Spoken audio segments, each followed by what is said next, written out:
Recall that we are examining a test case for Kant's theory of the categorical imperatives, and our test case is mandatory vaccination.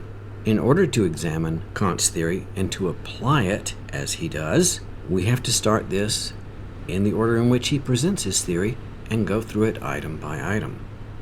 Remember, he begins with the fundamental principle of personal autonomy. According to Kant, any cogent, rational being is entitled to, has the freedom to, personal autonomy. That is, that anyone, everyone, has the right to make their own decisions about themselves, their lives, their feelings, their beliefs, their thoughts, what they read, what they say, what they do.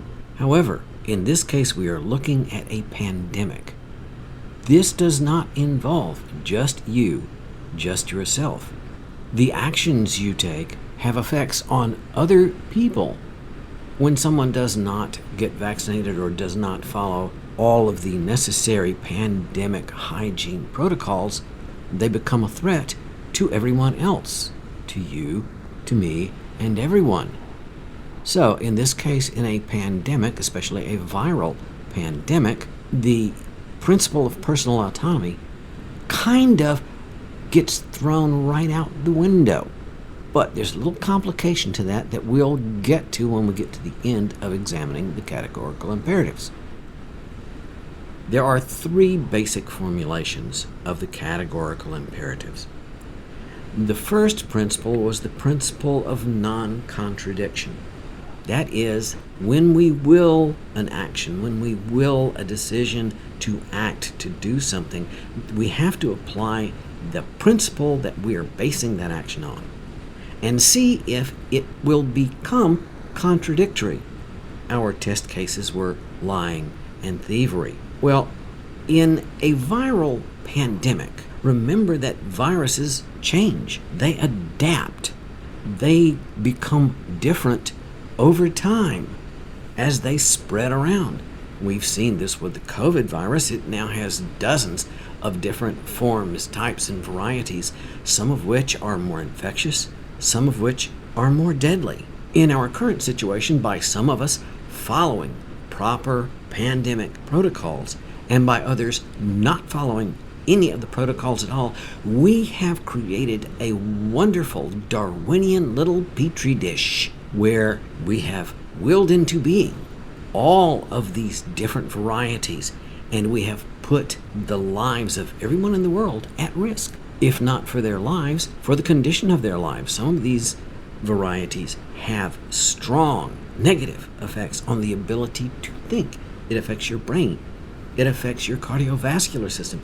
Some of them can affect the way in which your muscles work. Since it is constantly adapting, there is no end to the situation. There are only ways to ameliorate the situation, to make it less of a threat to life, limb, and property.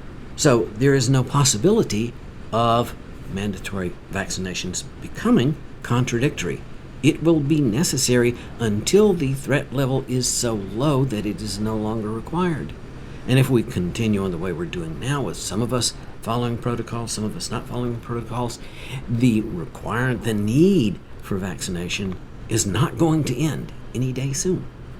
The second formulation of the categorical imperative is, when making a decision, take our basic moral principle that we're going to use, our maxim, and make it a universal law that everyone has to follow. If we make it a universal law, what will be the effect? Will this bring about a better world or a worse world?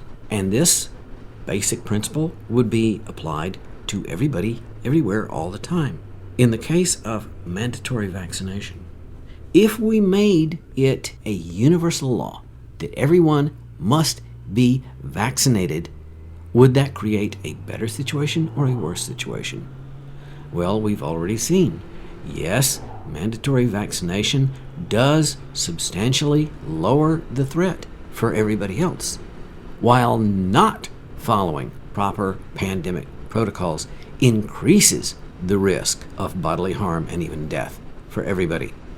That brings us to the third formulation, and that is respect of the self. This goes back to that personal autonomy. I told you this was going to come back to haunt us. This is the idea that we have to respect people and their personal autonomy. We have to treat people as ends in themselves, not as means towards something else. That is to say, if we do not become vaccinated and we increase the possibility of harm to others, that's not respect for that person's personal autonomy. You have taken away choices from them. You have decided for them that they are going to bear the burden of the threat, that you are permitting them to become infected. On the other hand, by becoming vaccinated, we extend the possibility of them living longer, healthier lives. Having established a maxim or a moral principle as a categorical imperative, if we can make a fundamental principle a categorical imperative, if it fits those three criteria, those three formulations, then it becomes a duty, Kant says. Now, Kant presents a handful of basic duties that he thinks all of us are obligated to obey. The first of these is to preserve life. This is why he thinks that suicide is a significant moral sin. And murder is also a moral sin, because it is our duty to stay alive. It is our duty to preserve the lives of others. The second most basic duty, according to Kant, is what we call today the principle of beneficence. That is, to help others when, where, and as we can. Now, not vaccinating is not helping anybody. On the other hand, being vaccinated not only helps preserve your life by preserving your own life, by lowering your risk of infection, you lower the risk of others becoming infected, you lower their risk of harm. And so, mandatory vaccination fits those two most basic moral duties that we have. If we look at Kant's theory as he presents it in the Metaphysics of Morals, mandatory vaccination is a darn good thing. It should be a universal law that everyone follows. Everyone should, on their own, follow this as a duty to become vaccinated. However, as we've seen, if we don't require people to get vaccinated, there's a whole bunch of people out there who just are not going to become vaccinated. And that leaves the rest of us to bear the threat, each of us on our own, and hope we don't get it. Hope we don't die from it. Kant's theory of justice, especially his theory of retributive justice. In Kant's case, his theory of retributive justice, the theory of retribution, states that when people will not follow the law, when they will not obey their duties to themselves and to others, they ought to be punished in proportion to the crime that they commit. That's why Kant argues in favor of capital punishment. If you have taken someone's life, you've taken away their personal autonomy, obviously. You've taken away their lives and all the possibilities and all the hopes and dreams that they had. You must bear an equal burden of punishment, which he says, if you're taking away somebody else's life, then retributive justice says we may take your life as well. The punishment must fit the crime. Now, we're talking about a pandemic here, where you make the decision that may cost someone their life. Does this mean then that those who don't get vaccinated should be subject to capital punishment? Not hardly. We cannot establish a clear, direct causal link between your decision not to be vaccinated and someone else's contracting this virus, becoming infected and becoming maimed or killed by it. We can't establish that causal link, so we cannot judge you guilty.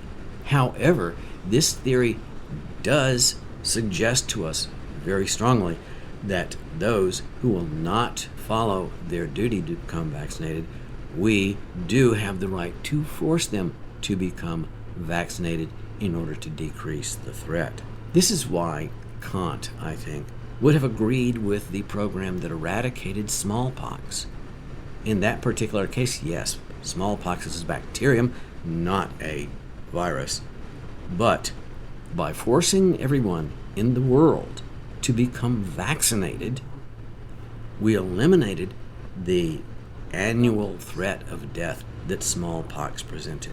Now, I admit there are those who disagree with this position that Kant's theory agrees with and approves of mandatory vaccinations simply on the basis of taking away your personal autonomy. But as we've seen, personal autonomy is not at question here. It is not at question because it is not a question of your person. It is a question of the rest of us, all of us, everybody in the entire world. When you don't get vaccinated, you present a deadly threat to others. We must remove that deadly threat. And the way to do that is forcing people. I'm sorry to say that. It's just runs against my grain. But if you are a threat to me, I have the right to remove that threat. And if that removal is just as simple as becoming vaccinated, then it must be done. That's where Kant's theory leaves us. Our next test case, we're going to look at Jeremy Bentham, John Stuart Mill, and utilitarianism, the utilitarian calculus, and how to use consequentialist thinking to test it against the idea of mandatory vaccination. Thank you all for taking the time to listen. Ponder on it. Which reminds me, I've got my booster due next week. See you all then. Thank you very much. Adios.